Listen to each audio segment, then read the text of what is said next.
मुख्य सचिव ओम प्रकाश की डीएम के साथ बैठक, वीडियो कॉन्फ्रेंसिंग के माध्यम से की बैठक। कोविड-19 वैक्सीन टास्क फोर्स को लेकर की गई बैठक।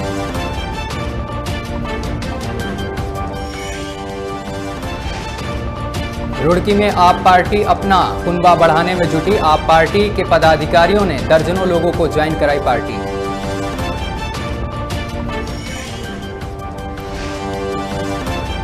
लक्सर में ग्रामीणों ने सीएम के नाम एसडीएम को सौंपा ज्ञापन, राशन डीलर के खिलाफ की शिकायत।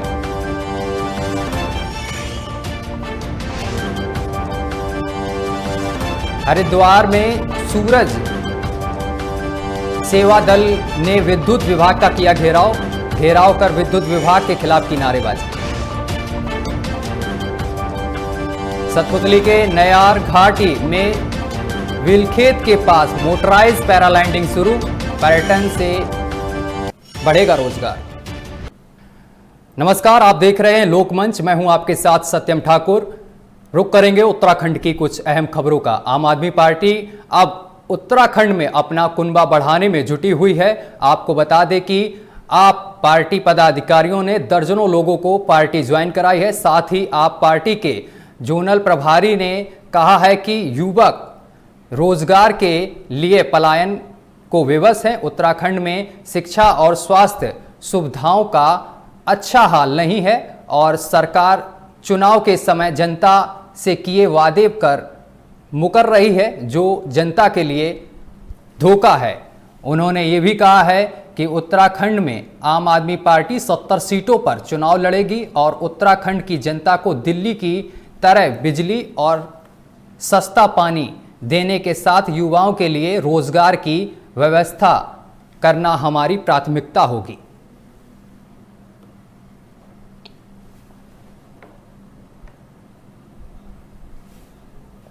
सरकार तो बनने दो, सारी जो आपको मिल जाएगी। आज जनता के बीच में हम जा रहे हैं, जनता के ही द्वारा हमारा मैन्युफैक्चर बनाया जाएगा कि जनता चाहती क्या है, किस तरह से रोजगार चाहती है, किस तरह से बिजली पानी की सुविधा को हम आगे बढ़ा सकते हैं। ये सारी जितने भी घोषणाएं हैं और 70 विधानसभा है जो हमारी, 70 विधानसभा का अलग अलग घोषणा पत्र होगा और पूरे उत्तराखंड का एक घोषणा पत्र जो बनाएंगे जिससे कि अच्छे सारी सुविधा हम यहाँ प्राप्त कर सकें, दे सकें। दिल्ली में घोषणा पत्र बनाया था, लागू भी करके भी दिखलाया है। सर घोषणा पत्र इसलिए भारतीय कांग्रेस और भाजपा की तरह नहीं है कि घोषणा पत्र बनाया उसको कूड़े, जब चुनाव जीत गए तो कूड़े में फेंक दिया। हम घोषणा पत्र बनाते हैं लोगों की। अगली खबर रुड़की से, जहां पर अजगर निकलने से हड़कंप मच गया है। केहल गांव में निकला है ये अजगर, जहां पर अजगर निकलने से हड़कंप मच गया है। अजगर देखने के लिए ग्रामीणों की उमड़ी भीड़। ग्रामीणों ने वन विभाग को दी है सूचना पर पहुंचे वन विभाग के लोगों ने अजगर को पकड़कर जंगल में छोड़ा है।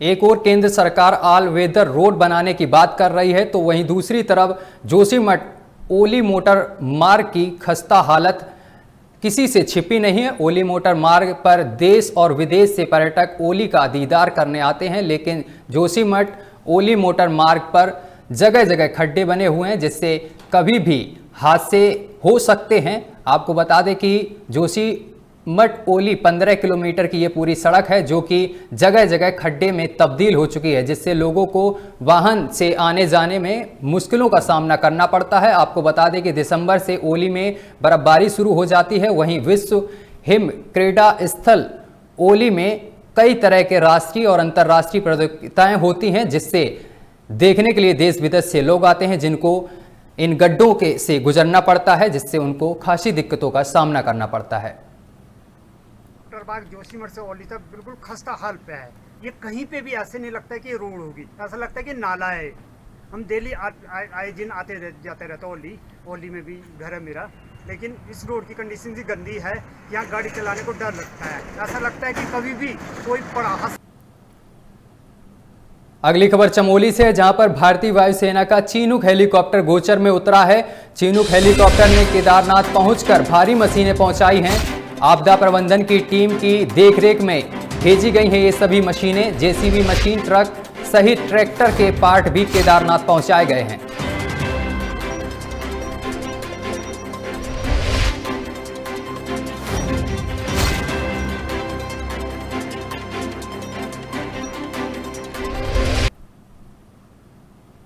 मुख्य सचिव ओम प्रकाश ने सभी जनपदों के जिला अधिकारियों से वीडियो कॉन्फ्रेंसिंग के माध्यम से कोविड-19 वैक्सीन से संबंधित टास्क फोर्स की बैठक की है। मुख्य सचिव ने जनपदों को सभी सरकारी और गैर सरकारी हेल्थ केयर वर्कर्स का डाटा अपडेट करने के निर्देश दिए हैं। उन्होंने सभी जिला अधिकारियों को कोविड वैक्सीन सेल बनाने के भी निर्देश दिए हैं। उन्होंने कहा है कि सभी सरकारी और गैर सरकारी हेल्थ केयर वर्कर्स का डाटा 28 अक्टूबर तक तैयार कर लिया जाए।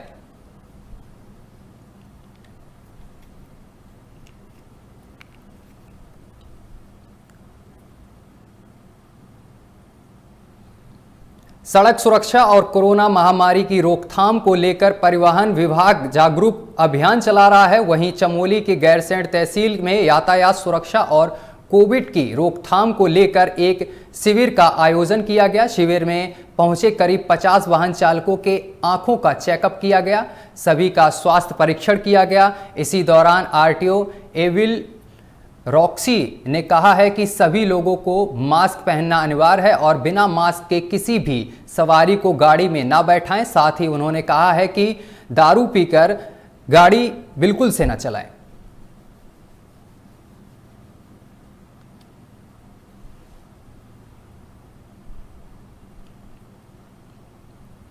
हरिद्वार के डबल मर्डर केस में पुलिस ने 2 आरोपियों को गिरफ्तार कर लिया है, जिनकी जानकारी वरिष्ठ पुलिस अधीक्षक ने प्रेस वार्ता के जरिए दी है। आपको बता दें कि कुछ बीते दिनों शिवलिका नगर में बुजुर्ग दंपत्ति की घर में निर्मम हत्या कर दी गई थी। इस घटना के खुलासे के लिए पुलिस ने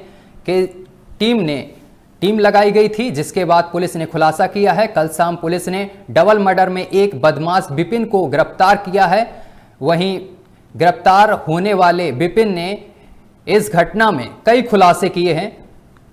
उन्होंने मुख्य आरोपी सत्येंद्र के बारे में बताया, जिसकी पुलिस ने घेराबंदी कर सत्येंद्र को गिरफ्तार कर लिया है।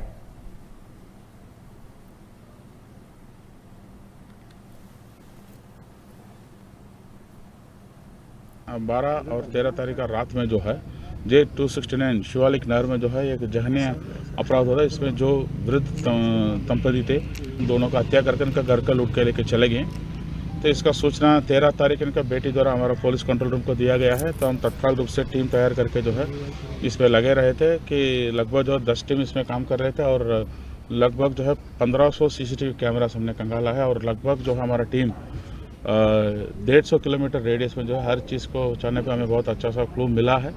और उसका आधार पर जो है कल एक व्यक्ति का मुजफ्फरनगर जिला मुजफ्फरनगर में कतौली गन्ना समिति से एक गिरफ्तार किया। उनका नाम भीम है और उनका द्वारा घटना का कबूला गया है। और इनका साथी के बारे में उन्हें बताया था, उनका नाम है सत्येंद्र उर्फ धर्मेंद्र। वो भी जिला मुजफ्फरनगर का रहने वाले हैं और उनका तलाश में थे। उनका द्वारा ये भी सूचना दी गई कि वो सलीमपुर में रह रहा है और उनका बाइक नंबर ये है करके। उस आधार पर कल रात पूरा जो है हमने तलाश अभियान चलाया था। उसमें जो है सुबह लगभग 5 बजे एक संदिग्ध हालत में बाइक दे गए थे, उसका हमने पीछे का नंबर वही देखा गया। हमने सरेंडर करने के लिए कहा, उन्होंने माना नहीं, वो भागने के लिए कोशिश किया था, लेकिन उस प्रयास में जो है वो झाड़ी में फंस कर जंगल के अंदर गिर गया था। फिर उन्होंने हमारे ऊपर फायरिंग करी। हमने अपना आत्मसुरक्षा के लिए हमने रिटर्न फायरिंग करी, उनको सरेंडर करने के लिए मांगा। तो फिर उसके बाद उन्होंने सरेंडर किया। उनका पैर पे गोली लगी हुई थी, उनका उपचार के लिए जो है हमने हॉस्पिटल में एडमिट किया। मुख्यमंत्री की प्रेरणा से नैयर घाटी में बिलखेत के नजदीक मोटराइज पैरालैंडिंग शुरू की गई है। उम्मीद है कि आने वाले समय में पर्यटक भी भीड़ यहां पर उमड़ेगी, जिससे पर्यटन बढ़ेगा, साथ ही राज्य की आर्थिक स्थिति में सुधार भी आएगा। इसी के साथ रोजगार भी बढ़ेगा, जिसको लेकर बिलखेत से 2 युवतियों और 6 युवकों की टीम को 11 दिवसीय पैरालैंडिंग ट्रेनिंग के लिए कंगड़ा भेज दिया गया है, जहां पर इनको पैरालैंडिंग के सभी गुण सिखाए जाएंगे। कुछ दिन पहले बिलखेत की बालिकाओं सरिता और सपना ने पैरालैंडिंग ट्रेनिंग के दौरान एक सफल उड़ान भरी थी। ये दोनों पैरालैंडिंग के क्षेत्र में नाम रोशन करने वाली पौड़ी की दूसरी बालिकाएं बनी हैं।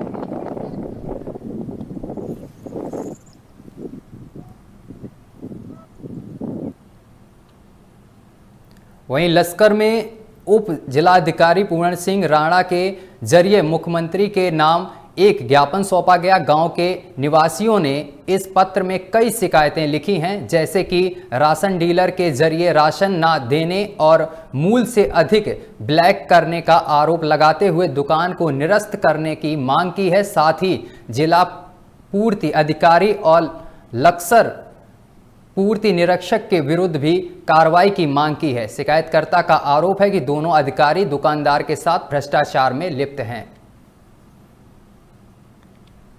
बागलपुर में जो ऑलरेडी एक डीलर थे वो तो ऑलरेडी उनकी दुकान सस्पेंड की जा चुकी है, उनको दूसरी जगह अटैच किया गया है।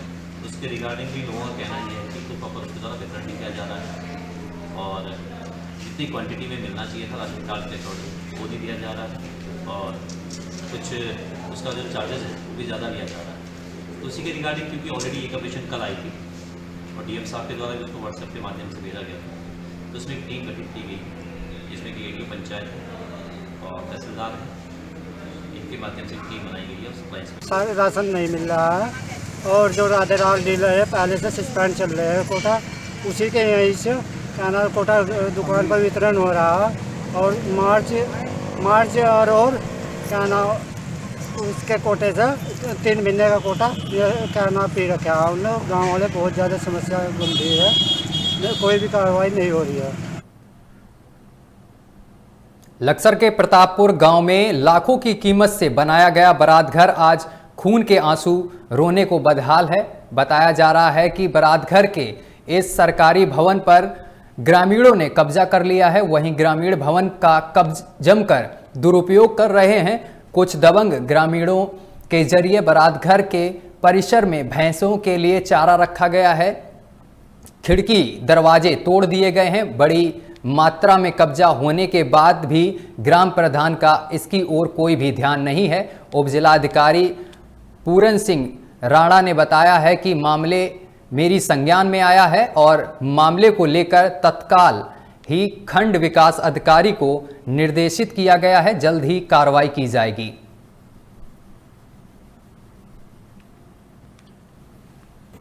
अगर बारात घर में किसी व्यक्ति के द्वारा कब्जा किया गया है तो इमीडिएटली तो वीडियो से वार्ता की जाएगी और संबंधित अपने जो स्टाफ हैं तो उनके माध्यम से चेक करवाया जाएगा और ताकि जिस पर्पज़ से वो बारात घर बना है वो आम पब्लिक के उसको यूज़ में आ सके, तो इसको प्राथमिकता में इसको दिखवाया जाएगा और अगर किसी व्यक्ति द्वारा जानबूझ के इस तरह से किया गया है तो उसके खिलाफ कार्रवाई भी की जाएगी।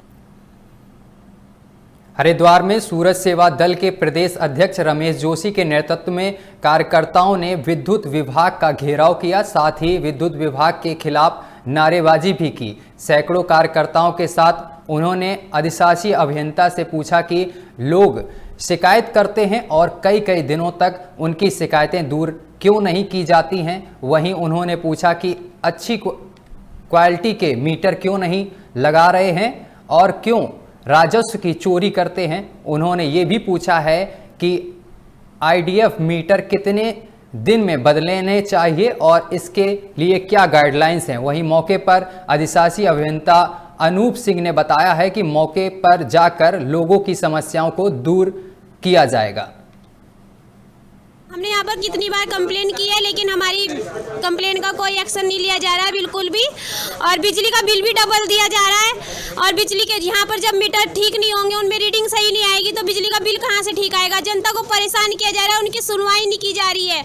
उनकी सुनवाई की जाए, इनके पास फ़ोन करते रहो, ये फ़ोन भी नहीं उठाते हैं, बिल्कुल भी नहीं सुन रहे हैं। आजकल इनकी जनता की बिल्कुल भी नहीं सुन रहे हैं। तो हम इनसे कहना चाहते हैं कि जनता की सुने, मीटर ठीक करें, उनके पूरे इलाके में घूमें और जो मीटर जंप मार रहे हैं उनके बिल मीटर ठीक हो, बाकी बिजली का बिल ठीक से आए, बिजली का बिल आया है इनका ये 3 महीने का बिजली का बिल माफ किया जाए। अभियंता ने आप सभी लोगों के सामने बताया 3% का की गाइडलाइन है सरकार की, इन्होंने आज तक 1% भी जो है आईडीएफ मीटर नहीं बदले हैं। क्या कर रहे हैं, मीटर जंप मारते हैं और यहाँ पर फर्जी बिल बेचते हैं। तराजू सही नहीं होगी तो चोरी होगी नहीं होगी। उसके बाद लोग के मीटर खराब होते हैं, किसी की नोजल पिन खराब है, किसी के मीटर खराब है, कहीं आग लग रही है, फिर जनता को कह देते हैं जी तुम चोरी कर रहे हो और उस पर चोरी का आरोप लगाकर उससे रिश्वत ऐंठते हैं। इसीलिए आज इनका घेराव करा और आज इनसे बता दिया कि आगे से होशमेर बिलों को सही करें और 3 महीने का कोरोना काल का बिल माफ करें। समस्या इनके द्वारा बताई गई वो कहने में हमने सुन ली है, कहने में ज़्यादा तो इनके द्वारा आईडीएफ मीटर बदलने की और मीटर जंप करने की समस्या के बारे में बताया गया। तो मैंने कहने में अपना समस्या इनकी नोट कर लिया और जहाँ जहाँ इनके द्वारा शिकायत बताई गई तत्काल चेक कराते हुए निस्तारित कर दी जाएगी। ठीक है, और भविष्य में भी इस तरह की जो कहने में जो उपभोक्ताओं की समस्या है उनको कहने में विशेष ध्यान दें। रुड़की में तेज रफ्तार एक बार फिर कहर बनकर टूट पड़ा है। जानकारी के अनुसार उत्तराखंड परिवहन निगम की एक बस से टकराकर 7 साल के मासूम की जान चली गई। आपको बता दें कि एक 13 साल का बच्चा अपने पिता का खाना लेकर अपने छोटे भाई के साथ साइकिल पर सवार होकर जा रहा था। जैसे ही वे गांव रामपुर के पास पहुंचा तो तेज रफ्तार रोडवेज बस ने अपनी चपेट में आ गया, जिसके बाद मौके पर ही 7 वर्षीय बच्चे की मौत हो गई, जो कि साइकिल पर पीछे बैठा था। वहीं दूसरे को गंभीर चोटें आई हैं, जिसे पास के अस्पताल में भर्ती करा दिया गया है। मौके पर पहुंची पुलिस ने सबको पोस्टमार्टम के लिए भेज दिया है। अभी सूचना मिली थी कि एक बच्चा अरमान 7 साल का है, ये अपने भाई के साथ जा रहा था इमरान के साइकिल से। रामपुर के रहने वाले हैं दोनों बच्चे। तो एक रोडवेज बस ने इनको लगभग 2:30 बजे टक्कर मारी है, जिसमें मौके पर अरमान की मृत्यु हो गई है, जिसको हॉस्पिटल लाया गया है। सर क्या रोडवेज पकड़ ली गई है? नहीं, रोडवेज अभी सीसी फुटेज खंगाल रहे हैं। रोडवेज का नंबर आते ही उसमें जो उचित कार्रवाई होगी अमल में लाई जाएगी। खबर उत्तराखंड में अभी के लिए बस इतना ही। देखते रहिए लोकमंच न्यूज़।